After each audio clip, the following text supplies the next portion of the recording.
Todo comenzó de la forma más estúpida posible, con un desodorante. No el mío. Era uno de esos de marca importada, caro, con un aroma amaderado fuerte, penetrante, como esos que usan los tipos que no sudan porque jamás corren detrás de un autobús. Lo vi una noche, en el baño, acomodado como si perteneciera ahí. En ese momento sentí esa incomodidad leve, esa punzada en la nuca que aparece cuando algo no cuadra. Camila me dijo que era de una clienta, que lo había dejado por error. Dijo que lo tiraría al día siguiente. No lo hizo. Al día siguiente seguía ahí, perfectamente alineado junto a nuestras cosas. No entendí por qué me molestaba tanto si, en teoría, no significaba nada. Pero hay pequeñas grietas que no rompen de inmediato, solo anuncian el colapso. Y eso fue el principio. Camila era entrenadora personal desde hacía 3 años. Tenía un pequeño estudio propio que montó con mucho esfuerzo, lo cual yo admiraba profundamente. Se levantaba temprano, se dormía tarde. A simple vista, era la imagen de la dedicación. Una mujer bella, disciplinada, sonriente. No había forma de no admirarla, o de que otros hombres no la admiraran. Su reputación como entrenadora era impecable. Tenía su clientela fija, mujeres en su mayoría, pero también algunos hombres que, según ella, buscaban orientación más emocional que física. Uno en particular, Diego, comenzó a aparecer con más frecuencia. 3 veces por semana, por la noche, exactamente a las 7 de la tarde. Siempre cuando yo tenía turno de noche en la oficina. No me molestó al principio. En una relación, uno se acostumbra a confiar de forma automática. Por comodidad, por costumbre. Es como respirar, lo haces sin pensarlo, hasta que algo te golpea el pecho. Y ese golpe llegó un martes cualquiera. Tenía 1 hora libre antes de entrar al trabajo. Estaba aburrido, así que decidí ver cómo le iba a Camila con sus horarios. Me ocupaba de la parte administrativa del estudio, por lo que tenía acceso al sistema de reservas y facturación. No buscaba nada raro, lo juro. Fue pura curiosidad. Pero lo que encontré me sacó del letargo. Durante las últimas 5 semanas, Camila no había registrado ninguna sesión después de las 6 de la tarde. ¿Ninguna? Ni los lunes, ni los miércoles, ni los jueves, días que ella afirmaba tener clases hasta tarde. Lo revisé 2 veces. Hasta entré en las facturas para ver si había cobros manuales. Nada. Cierre absoluto. Y sin embargo, todos esos días llegaba a casa pasadas las 9 de la noche, diciendo que había tenido un cliente intenso, o que se quedó limpiando, o que una amiga necesitaba desahogarse. El primer pensamiento fue negarlo. Tal vez olvidó registrar las clases. Tal vez las cobró en efectivo. Pero Camila no era de las que dejan cabos sueltos. Era metódica, detallista. Una máquina de precisión. Me quedé un rato frente al ordenador, congelado, con un nudo en el pecho. Me estaba faltando algo, una pieza que aún no encajaba. Entonces recordé la app de rastreo familiar. No es que la usáramos como vigilancia. Fue algo que instalamos al principio, para ubicarnos fácilmente en horarios cruzados o si pasaba algo grave. Nunca la usé. Hasta ese día. Y ahí estaba. Cada noche, después de las 6, su ubicación se fijaba en la misma dirección, calle del Valle, número 19. Lo busqué en Google Maps. No era el gimnasio. Ni siquiera estaba cerca del gimnasio. Era una casa de 2 pisos, moderna, en una zona residencial tranquila. Durante más de un mes, 3 veces por semana, Camila había estado ahí. Volví a mirar el registro. Cada uno de esos días coincidía con las supuestas sesiones con Diego. No había registros de pago, no había clases anotadas, solo excusas vagas y ubicaciones que no coincidían con su versión. No me enojé. No aún. Me sentí desplazado. Como si hubiese estado leyendo mal un libro durante años, convencido de que el protagonista era uno, cuando en realidad había sido un extra todo el tiempo. La confianza, esa que creía blindada, se resquebrajó en silencio. No lo hablé con ella esa noche. Ni al día siguiente. Guardé toda la información, capturas, direcciones, horarios. Quería asegurarme. no solo para confirmar lo que ya empezaba a sospechar, sino porque parte de mí, esa parte ingenua que uno arrastra pese a todo, todavía quería equivocarse. Pero ya no era el mismo. En apenas un día, algo había cambiado. Empecé a verla diferente. Cada vez que sonreía con el celular en la mano, me preguntaba si se reía conmigo, o de mí. Cada vez que se arreglaba para dar clases, me preguntaba si era yo el verdadero alumno al que le estaban dando lecciones de ingenuidad. El desodorante seguía en el baño. Cada vez que lo veía, me decía que algo más profundo se estaba pudriendo bajo la superficie. No era celos. Era instinto. Y ese instinto me susurraba una sola palabra: trampa. Lo que aún no sabía era cuán grande era la caída que se venía. Pero la caída ya había comenzado. Y yo, sin saberlo, ya había dejado de ser esposo, para convertirme en testigo. El reloj marcaba las 6:55 de la tarde. Camila estaba en clase. Pero el GPS ya la había ubicado, en Calle del Valle. Otra noche. Otro silencio a las 7 de la tarde. Y esta vez, yo sí estaba mirando. Cuando comprendí que la realidad ya no se sostenía con explicaciones, dejé de buscar verdades en su boca. Ya no esperaba respuestas, esperaba confirmaciones. La traición tenía forma, dirección y horario. Solo faltaba atraparla con las manos en el acto. Y si algo aprendí en los últimos años, es que la verdad sin pruebas es apenas una sospecha. Pero la verdad con estrategia, es justicia. Así nació Raúl Sánchez. Un personaje cuidadosamente construido. Perfil en Instagram con fotos de gimnasio, frases motivadoras y selfies en espejo. Un hombre divorciado, exitoso, un poco ególatra. Puse como ubicación consultor financiero y usé imágenes editadas con IA para parecer alguien distinto, pero creíble. Me tomó una semana crear una vida falsa, pero al parecer, para algunos, destruir una vida real toma menos. Desde esa cuenta, contacté a Diego. El mismísimo cliente estrella que entrenaba con Camila cada semana a las 7 de la tarde. Me hice pasar por un interesado en sus rutinas, halagué su cuerpo trabajado y su enfoque personalizado. Diego cayó con la facilidad de quien cree que todos los elogios son merecidos.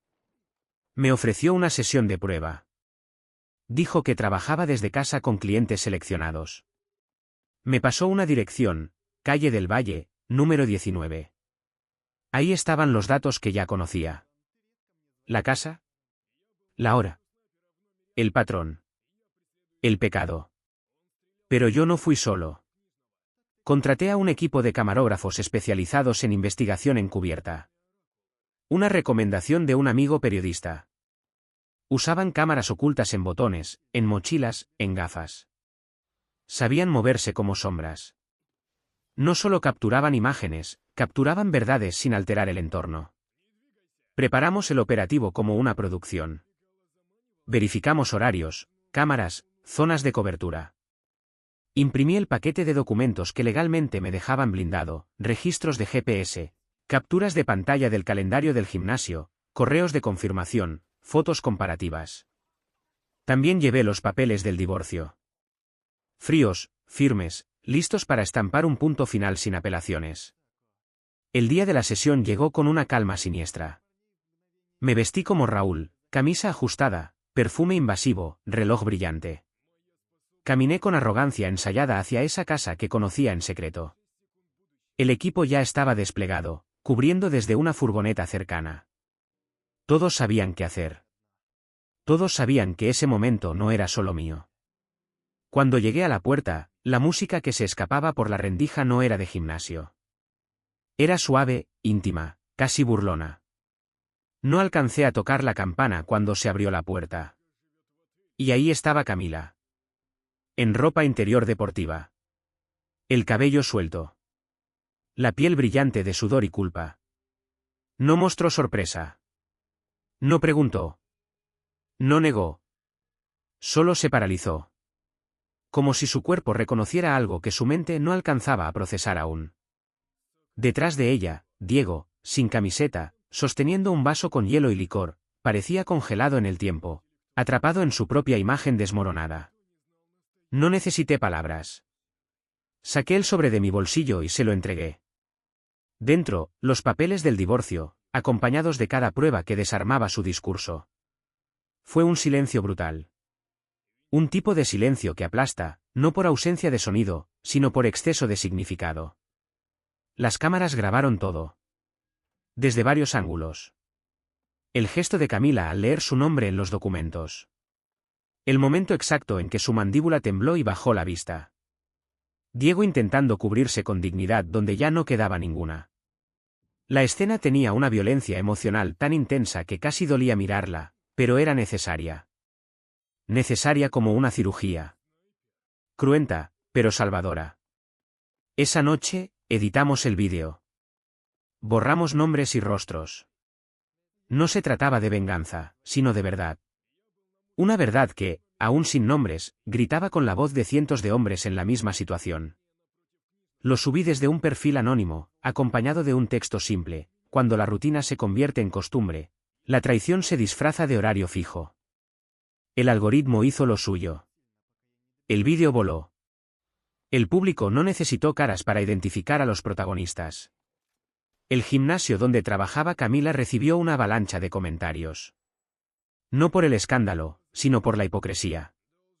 La coach de bienestar emocional quedó expuesta como la reina de las dobles vidas. En menos de una semana, rescindieron su contrato por conducta inapropiada fuera del entorno laboral. Diego no corrió mejor suerte. Pertenecía a una cadena de entrenamiento funcional con presencia nacional. Usaban su imagen en redes. En cuestión de días, su rostro desapareció de la campaña. Recibió una notificación oficial: su imagen ya no representaba los valores de la marca. Yo no dije nada públicamente. No respondí mensajes. No me regodeé. Solo encendí un puro que guardaba desde el día de nuestra boda y que, según yo, solo encendería en el nacimiento de nuestro primer hijo. Nunca llegó ese hijo. Pero sí llegó la muerte de una mentira. Y eso también merecía un encendido. Miré las cenizas flotar en la brisa, mientras en el fondo, dentro de mí, algo se liberaba. No era felicidad. Era otra cosa. Algo parecido a justicia, pero más íntimo. Más sagrado. Como si el universo, por una vez, me hubiera escuchado. Pero esa noche también entendí que esto no había terminado. Porque la destrucción de una mentira no garantiza la paz. Solo abre paso a la verdadera guerra. Camila no había dicho su última palabra. Yo tampoco. Y en esa guerra, ya no iba a pelear por amor. Iba a pelear por mí. Lo que vino después del enfrentamiento fue un silencio sucio. No de paz, sino de esos que cargan electricidad, como el aire antes de una tormenta. Un vacío lleno de mensajes no leídos, llamadas rechazadas, correos sin abrir. El nombre de Camila aparecía en todas partes: en la pantalla de mi celular, en la puerta de mi departamento, en los mensajes de conocidos que pedían no meterse, que decían: piensa bien lo que estás haciendo. No respondí a ninguno. Me convertí en fantasma en mi propia vida. Dejé de ir al trabajo. Al principio pedí días, luego semanas. Hasta que no volví. No por despecho. Ni por dolor. Renuncié porque me di cuenta de que ya no me importaba mantener una rutina que solo servía para sostener una fachada. Todo lo que era estable había colapsado. No tenía nada más que perder, y eso, curiosamente, me dio fuerza. Armé una maleta con ropa suficiente para desaparecer y me fui al único lugar donde podía reiniciarme sin ser juzgado: la casa de mi primo en Guadalajara. Él no preguntó mucho. Solo me abrió la puerta, me dejó una habitación y me presentó al entrenador de boxeo del barrio. Empecé terapia al tercer día. Al cuarto, ya estaba golpeando sacos como si fueran metáforas. Era la primera vez en mucho tiempo que no vivía pendiente del teléfono. La primera vez que una notificación no definía mi humor. Empecé a leer de nuevo. A escribir. A sudar sin pensar en relojes. Me perdí en lo básico: el sonido del golpe sobre el cuero, el aire cortado por un jab bien dado, el silencio brutal de una noche sin mentiras. Pero el mundo no se congela solo porque uno decide desconectarse. Cuando regresé a mi departamento, encontré una carta deslizada bajo la puerta. El papel estaba arrugado, la tinta corrida en algunas partes. Era una carta escrita a mano. Reconocí la caligrafía de inmediato. Su letra era impecable, como todo lo que ella solía cuidar para parecer perfecta. Ahora había manchas, tachaduras. Algo había cambiado.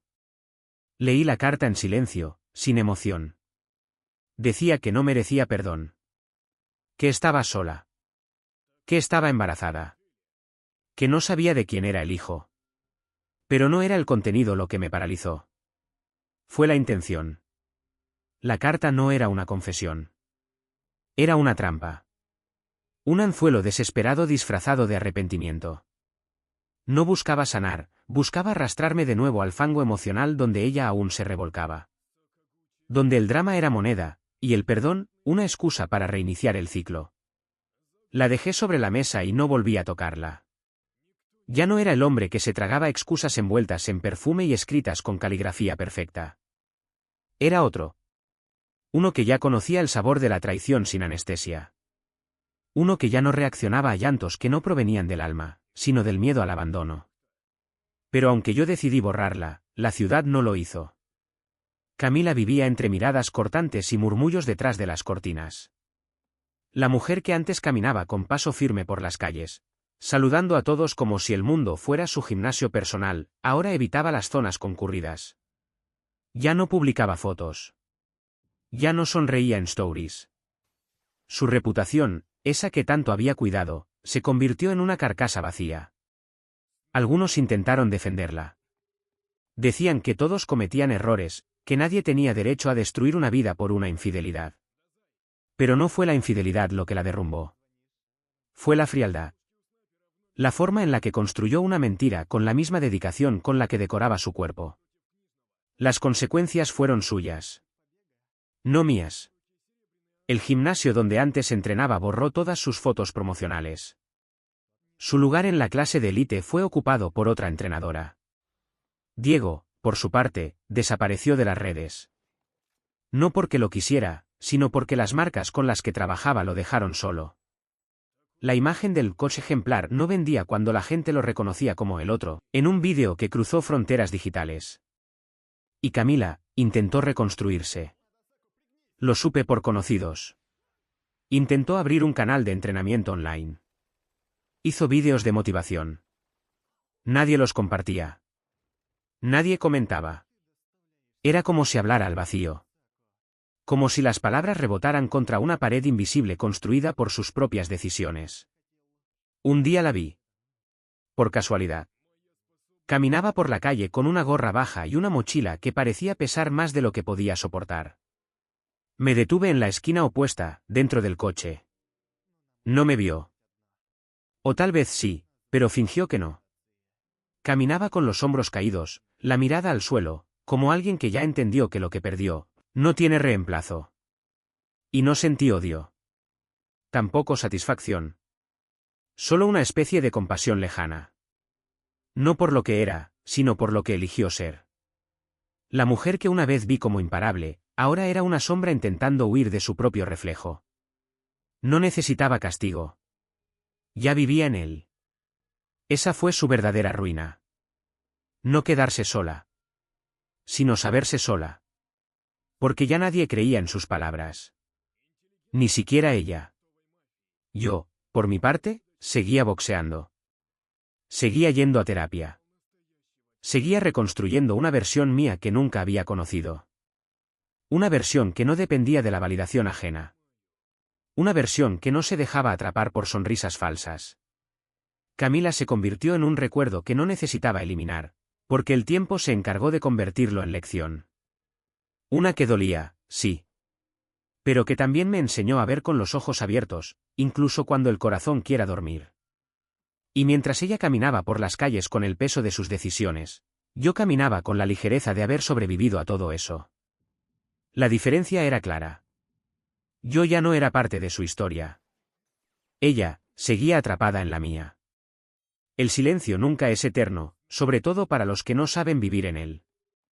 Diego, el coach estrella, había desaparecido tras el escándalo, refugiado en la sombra de su propia vanidad rota. Pero no tardó mucho en resurgir, esta vez no como entrenador, sino como víctima. Exactamente un mes después del enfrentamiento, apareció de nuevo en redes sociales. Nuevo perfil, nuevas fotos, mismos músculos, pero con un discurso distinto.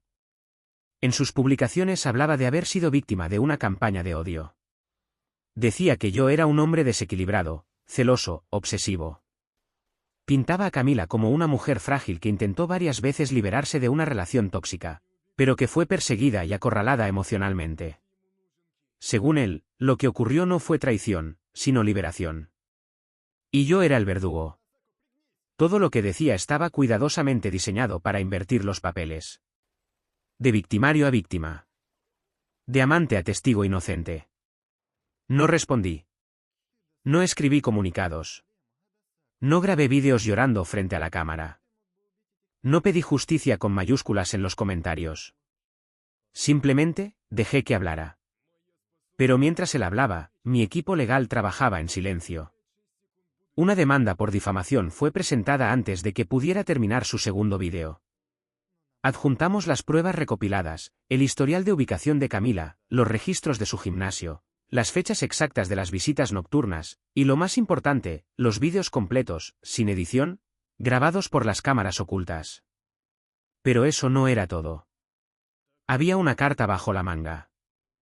Una sorpresa que ni él ni Camila imaginaron: la casa de calle del Valle número 19, no era alquilada, ni de algún amigo, como me había hecho creer el GPS. Era propiedad de mi tío Ernesto. Uno de esos familiares que vive lejos de todo, alejado del drama, pero siempre con la mirada atenta. Años atrás, Ernesto había heredado esa casa y la ofrecía en alquiler a través de una plataforma privada. Un arreglo que no requería intermediarios.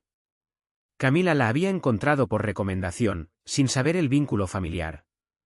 Nunca lo mencioné, ni siquiera cuando descubrí la dirección. Fue una jugada silenciosa, pero decisiva. Mi tío, precavido como siempre, había instalado cámaras de seguridad internas con fines de vigilancia. Nada ilegal, todo claramente establecido en el contrato de alquiler que Camila firmó al usarla como espacio privado para sesiones.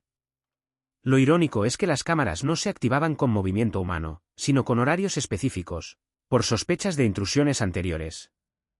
Y esas grabaciones eran contundentes. Las imágenes mostraban a Camila y Diego en situaciones íntimas que dejaban poco margen para interpretaciones. No solo por lo físico, sino por lo emocional, risas privadas, comentarios que revelaban la duración del engaño, incluso planes que implicaban eliminarme del todo de la ecuación, como si yo fuera un mueble viejo en la casa que construimos juntos. Las grabaciones fueron entregadas al juzgado como parte de la defensa ante las acusaciones públicas de Diego. Nadie las filtró a redes, no fue necesario. Bastó con que sus abogados las vieran para que el castillo de humo colapsara sobre sí mismo. Las consecuencias llegaron como una luz. Diego perdió sus patrocinios. Las marcas con las que colaboraba lo abandonaron en menos de una semana. La cadena de suplementos nutricionales que usaba su imagen lo reemplazó por otro rostro, más limpio, menos problemático.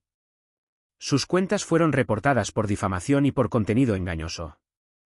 Y lo más humillante, quedó vetado de varios eventos de fitness y conferencias de bienestar donde alguna vez fue estrella. Camila, por su parte, intentó mantenerse al margen. Aseguró que todo había sido un error, que las cosas se habían desbordado. A esas alturas, ya nadie la escuchaba. Lo que una vez fue admiración se convirtió en distancia incómoda. Su familia, antes defensora a ultranza, se fue alejando poco a poco. Su círculo social desapareció. Las amigas que compartían rutinas de yoga y desayunos saludables con ella dejaron de invitarla. Ya no era un modelo a seguir. Era una lección de lo que no se debe hacer. Y luego vino la confirmación que muchos esperaban: su embarazo era real.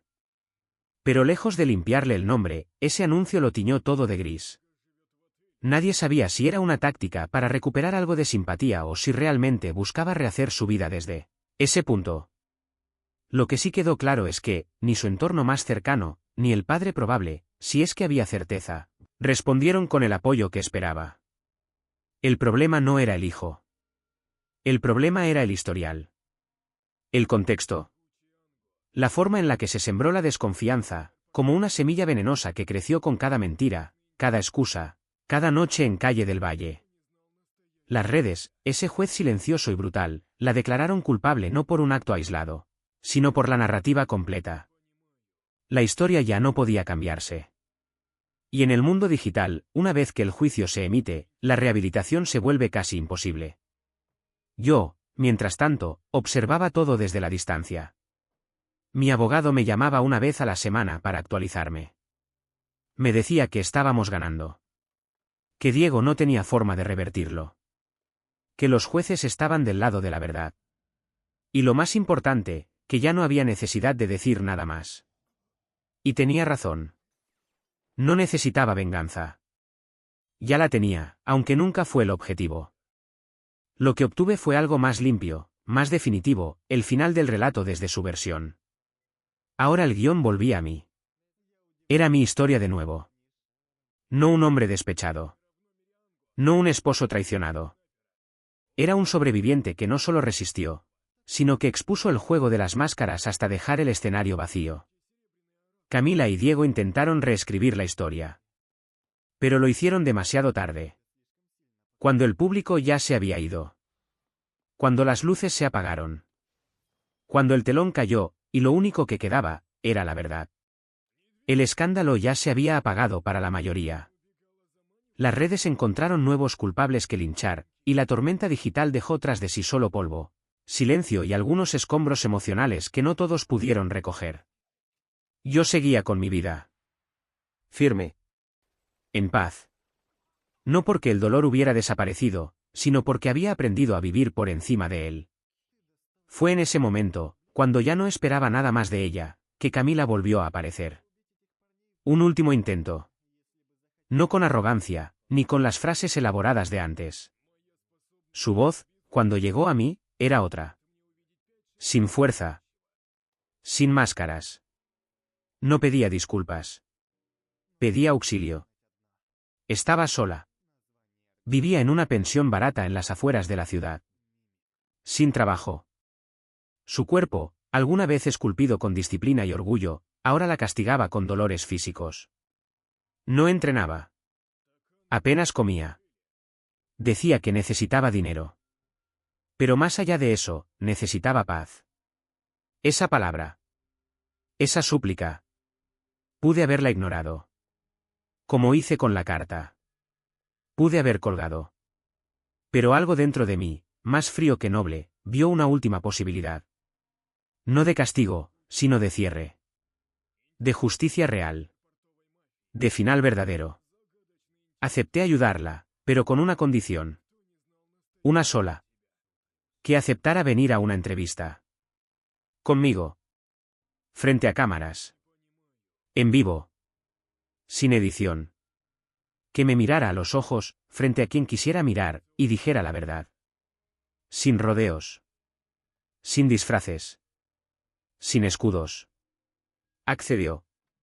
Supongo que el hambre no deja espacio para el orgullo. Organizamos todo en menos de una semana. Un canal independiente de entrevistas aceptó grabarlo. Lo vendieron como una conversación sin revancha. Yo no buscaba venganza. Buscaba que la verdad tuviera rostro, cuerpo y voz. Que el silencio se rompiera de forma digna, aunque fuera tarde. El set era sencillo. 2 sillas. Una mesa con agua. 3 cámaras. Y un ambiente que cortaba el aire como un cuchillo invisible. Ella llegó puntual. Cabello recogido, sin maquillaje, vestida de forma austera. Ya no quedaba nada de la Camila que alguna vez lideró clases con música electrónica y leggings de diseñador. Frente a mí tenía a una mujer vacía. O quizás, simplemente a una mujer honesta por primera vez. La entrevista no tuvo acusaciones ni ataques. Fue peor. Fue tranquila. Y por eso dolió tanto. Ella explicó cómo comenzó todo. Cómo Diego se convirtió en una distracción que luego se volvió rutina. Cómo empezó a mentirme con naturalidad. Cómo aprendió a usar mi confianza como un escudo para seguir haciendo lo que quería. Cómo, en su mente, todo era justificable, su soledad, mi ausencia, el cansancio. Todo menos asumir que la traición era su decisión. No lloró. No suplicó. Solo habló. Y eso, paradójicamente, hizo que sus palabras fueran más duras. Porque no sonaban dramáticas. Sonaban reales. Y por primera vez, creo que entendió el daño que había causado. No solo a mí. A sí misma también. En un momento, se quebró. No por las preguntas, sino por el peso del recuerdo. Lo dijo sin rodeos, se había destruido a sí misma. Había traicionado no solo a su esposo, sino a la versión de ella que alguna vez soñó con ser una buena persona. El momento final fue el más silencioso. No porque no hubiera palabras, sino porque las palabras ya no eran necesarias. La entrevista se publicó sin filtros, sin cortes, y se viralizó. De nuevo. Pero esta vez, no por el morbo de la infidelidad. No por el chisme. Esta vez, se compartía por lo que representaba, un cierre real. Un acto de sinceridad desgarrado. Y la oportunidad para muchos de ver que la verdad no siempre llega con golpes. A veces llega con un susurro que pone todo en su lugar. La audiencia no reaccionó con furia. No hubo linchamiento. No hubo odio. Hubo algo mucho peor, indiferencia. Nadie la aplaudió. Nadie la atacó. Simplemente, dejaron de hablar de ella. En este mundo, ser ignorado es el verdadero olvido. Las marcas no llamaron. Las amistades no volvieron. La familia no escribió. El vídeo fue su despedida involuntaria de la escena pública. Su intento de redención fue real, sí, pero demasiado tarde para importar. Yo, por mi parte, me levanté de esa silla con el cuerpo relajado por primera vez en mucho tiempo. No porque ella me hubiera dado la paz, sino porque me la gané al resistirme a la destrucción. Caminé fuera del estudio sabiendo que no había ningún cabo suelto. Que el final no fue gritado, ni sangriento, ni dramático. Fue claro. Humano. Final. Y eso, más que cualquier castigo, fue lo que ella no esperaba. Porque no la destruí. La dejé hablar. Y al hablar, se destruyó sola. El pasado no desaparece. No se borra. Pero si uno aprende a cargarlo bien, se convierte en músculo. En memoria fortalecida. En cimiento. Y fue así, con las cicatrices convertidas en mapas, que nació mi nuevo comienzo. Abrí mi propio centro de entrenamiento. No un gimnasio más. Un espacio real, crudo, terapéutico. Lo llamé La verdad pesa, porque sí, pesa. Como una barra vacía que igual requiere equilibrio. Como una carga invisible que todos llevamos, pero que pocos saben soltar. Ahí entrenamos de otra forma. ¿Hacemos rutinas? Sí. Pero también hablamos. Escuchamos. Sostenemos al que se rompe, y enseñamos al que se levanta. Llegan hombres destruidos por traiciones, por pérdidas, por culpas que no les pertenecen. Y yo estoy ahí, no como gurú, sino como testigo. No les digo cómo sanar. Les muestro que es posible. Que se puede reconstruir algo decente con lo que quedó. Algunos me preguntan si volví a amar.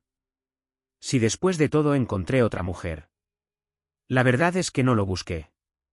No por miedo. No por desconfianza.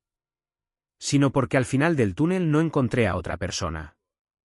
Me encontré a mí mismo. Y eso, para mí, fue suficiente.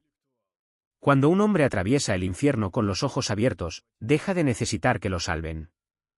Porque se convierte en el que salva. En el que entiende. En el que se queda en silencio cuando otros hablan, porque ya lo ha escuchado todo. Soy ese hombre ahora. No perfecto. Pero completo. Uno que cayó con fuerza. Y aprendió que la caída no es el final, sino la parte más honesta del ascenso. Y aquí sigo. Levantando verdades. Porque sí, la verdad pesa. Pero cargarla te vuelve irrompible.